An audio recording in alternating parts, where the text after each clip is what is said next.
Security act বাতিল হবে বলে আমরা সিদ্ধান্ত জানতে পেরেছি, কিন্তু এখন পর্যন্ত সেটা বাতিল হয়নি। আর শ্রমিক পরিষেবা এখনো আছে। পুলিশ বাহিনী পুনর্গঠনের রূপরেখা এটা নিয়ে কোনো কিছু কাজ হচ্ছে, কিন্তু এটা যথাযথ ব্যবস্থা হয়নি। র্যাব বিলুপ্ত করা কিংবা গোয়েন্দা সংস্থা সময়ের জবাবদিহি এইসব বিষয়ে কোনো এটা একই রকম ভাবে আগের মতোই কাজ করছে। এবং সার্ভেলেন্সের যে প্রক্রিয়া আমরা গত সরকারের সময় দেখেছিলাম সেটা সম্পর্কে যে স্বচ্ছতা আমার দাবিটা আমাদের ছিল, সেটা এখন পর্যন্ত হয়নি। চাঁদাবাজি আমরা দেখতে পাচ্ছি বিভিন্ন জায়গায় ক্ষুদ্র ব্যবসায়ী হকার সহ বিভিন্ন জায়গায় চাঁদাবাজির ব্যাপারটা আবার অনেক জায়গায় নতুন করে আবার শুরু হচ্ছে। নতুন একটা চাঁদাবাজ দল আবার আবির্ভূত হচ্ছে, যেটার ব্যাপারে সরকারের সক্রিয় ভূমিকা আমরা দাবি করছি।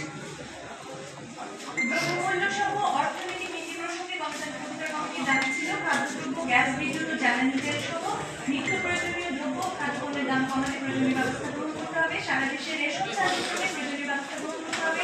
অবিলম্বে ব্যাংক অর্থ পাচার ও শেয়ার কারসাজির বিষয়ে তদন্ত রিপোর্ট প্রকাশ করতে হবে। ডায়েটের বিরুদ্ধে ব্যবস্থা গ্রহণ করতে হবে। পাচারকৃত অর্থ পুনরুদ্ধারের জন্য জোরদার উদ্যোগ করতে হবে। বিশ্বব্যাংক, IMF ও ADB নিয়োজিত সকল প্রকল্প এবং এগুলোর কারণে হওয়া জাতীয় ক্ষতি মূল্যায়ন করতে হবে। এসব সংস্থার জবাবদিহিতা নিশ্চিত করতে হবে এবং এদের অর্থনৈতিক কাঠামো পরিবর্তনের পথ তৈরি করতে হবে। এই দ্রব্যমূল্য বৃদ্ধির ব্যাপারটা সরকারের খুবই উদ্বেগ এবং ক্ষোভের সঙ্গে লক্ষ্য করছি যে দ্রব্যমূল্য বৃদ্ধির বিষয়ে কোনো কার্যকর পদক্ষেপ আসলে হয়।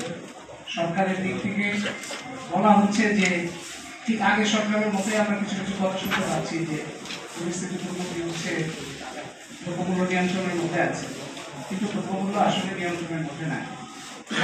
কোনো পণ্য যেসব তেল কিংবা ডিম, পেঁয়াজ এগুলোর ক্ষেত্রে আমরা দেখি মাত্র কয়েকটা কোম্পানি এগুলো নিয়ন্ত্রণ করে। কয়েকটা কোম্পানি যে নিয়ন্ত্রণ করে তাদের বিষয়ে তাদের সরবরাহ চেঞ্জটা সেই কারণে ক্ষতিগ্রস্ত হয়, বা তাদের দাম বৃদ্ধির জন্য সেটা একটা কৃত্রিম সম্পদ তৈরি করে। সেই জায়গাটায় সরকারের যথাযথ ভূমিকা আমরা এখন পর্যন্ত দেখি। ব্যাংক লুট, অর্থ পাচার বা শেয়ার কারসাজির বিষয়ে আমরা গতবারও বলেছিলাম যে গত সরকারের সময় দুটো তদন্ত কমিটি হয়েছিল। একটা হচ্ছে শেয়ার বাজার নিয়ে, আর একটা হচ্ছে বাংলাদেশ ব্যাংকের ভয়ঙ্কর রকম অর্থ লুট এবং পাচার লুট। সেই তদন্ত কমিটির রিপোর্টেই অনেকগুলো বিষয় ছিল, যে কারণে সরকার কোনো পদক্ষেপ গ্রহণ করে।